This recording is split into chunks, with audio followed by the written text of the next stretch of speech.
From the political fallout of Robert Mueller's investigation to the Senate sending a strong message to Saudi Arabia, it has been a very busy week here in Washington. To help us understand it all, we turn to the analysis of Shields and Brooks. That's syndicated columnist Mark Shields and New York Times columnist David Brooks. Gentlemen, nice to see you both. So we have, according to the president's tweet, a new acting chief of staff, Mick Mulvaney. David, that means certainly the storm is over on Pennsylvania Avenue, right? Yeah, I don't know why he's only acting. I mean, he was the OMB director, the budget director. He was a member of Congress before that from South Carolina.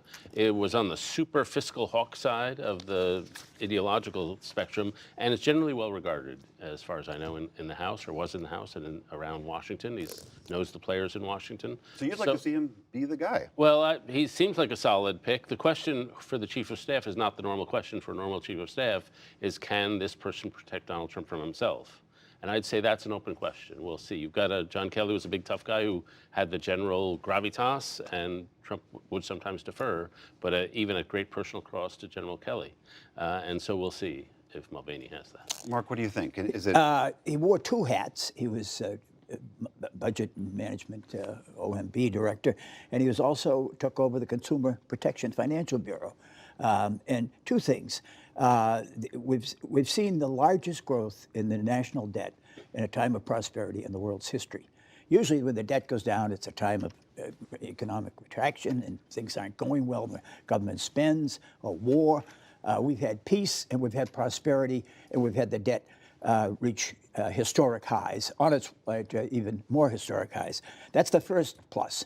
The second is the Consumer Financial Protection Bureau, which Mr. Mulvaney was wearing his second hat, had the largest drop in morale of any government institution. This is the bureau that's supposed to protect consumers from predatory behavior. From predatory lenders and student loan exploiters and all sorts of other people. And his job there was basically to dismantle it. You know, based upon those that performance so far, it's perfect for the Trump administration. So maybe you'd like to keep him in the White House. It sounds like. I think he just, it's a good fit. I mean, I'd say you're expecting a life expectancy slightly shorter than that of a second lieutenant in combat. I mean, it's not a job of longevity. This week we also saw, the tail end of last week and this week, a greater understanding of these hush money payments that were made to these two women so that they wouldn't talk and tell these somewhat troubling stories about their interactions with Donald Trump. We now have two people who were in the room who say that candidate Trump was there and that they were clearly paying this money to direct these women to be quiet, to protect the campaign. David, the collective response from the GOP seems to have been a collective shrug of the shoulders. Is that just what we are to expect now? Yes, these are felonies. They are felonies, and so they have to be taken seriously. I weirdly spent a lot, not weirdly, but characteristically spent a lot of time with the Republicans on Capitol Hill this week, and they're just keeping their head down. One of the things, the Senate has become like a think tank. They sit around, they have a lot of time, not passing a lot of legislation, and they're thinking about the future of the Republican Party, they're thinking about policy, and so they're trying to plan the future probably post-Trump. And when they have to, and the thing that annoys them most is they're trying to come up with policies to deal with poverty, foreign policy, the normal things that government used to do. And all the press wants to ask them about Trump, and they're frustrated by that fact. So I think collectively they've decided, let's work on policy, let's think through what conservatism means these days, and we'll talk about Trump when we're absolutely forced to, but in the meantime, we'll sort of try to do wonkish stuff. Mark, what do you think about that? Is it okay for the president's party to put their heads down when we are talking about potential felonies here? Well, I think it's fair to say that there is no Republican Party. It's a Trump party. And we've got 90% of self-identified Republicans saying they approve of the president's job, that's where their loyalty is. A political party, William, is a coalition of people who disagree on some issues but agree on more. And they organize for the purpose of winning elections and then passing policy, establishing policy, changing policy. This is not a political party. I mean, we saw it this week with the Weekly Standard going out of business. We see it with Republicans on Capitol Hill. You do not dissent. I mean, there is no Gene McCarthy in the Republican Party that speaking stands up from within. Speaking up, and you know, there is no movement within the Republican Party. They keep their heads down. I'm not part of this. I'm thinking beyond. And the fact is that it's now a Republican Trump cult is what it is. And they're not looking for converts. They're not trying to build a coalition larger. They're looking for heretics. And that's what they're doing. They're drumming people out of the ranks, whether it's Mark Sanford, we saw earlier tonight, whether it's the Weekly Standard magazine. If you don't buy into the program, you can't even be part of the team. To Mark's point, for those people who are not aware of this, you were one of the founding members of the Weekly Standard. And this was a magazine of conservative thought. And for many, there were many writers within that magazine who were very critical of the president. Is Mark right that this is yet another sign of the implosion of the Conservative Party? Yeah, I think so. The Standard was the greatest collection of talent, concentrated collection I've ever been around. When we started with Charles Krauthammer, Tom Wolfe was the writer, P.J. O'Rourke, we had Bob Kagan, a very prominent foreign policy writer. We just had a great collection of people. But the thing that always defined it was we were not team players. We were not just doing the party line. And so there was just this random efflorescence of opinion. A lot of it were very good.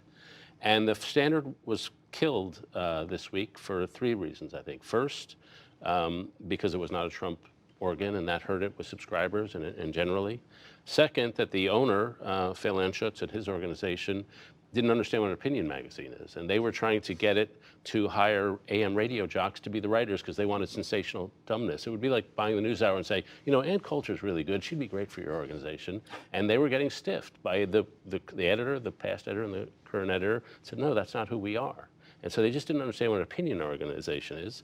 And then there was the possibility that people would buy it, and there were serious possibilities. And that was prevented by the owner. And so in a sense, they murdered it intentionally, partly because they wanted to keep the list, and partly, I think, maybe out of vengeance or something. But the death of it is a blow to the idea that you go into this business not to be a party player and a cheerleader for a party, but you go into it because you value a set of ideas. So I find myself angry about it, and I think it's a great loss for America. Mark, let's shift to the Democrats. There has been a lot of question as well about, we see how the Republicans are responding to the president. There's also a lot of question about are the Democrats responding effectively? We saw Nancy Pelosi has secured her position as the speaker, and a lot of Democrats were cheered on this week when they saw her performance with the president and Chuck Schumer in that remarkable scene in the Oval Office where they had this fight about the border wall. Do you think the Democrats are rising to the occasion? Rising to the occasion of the Trump moment.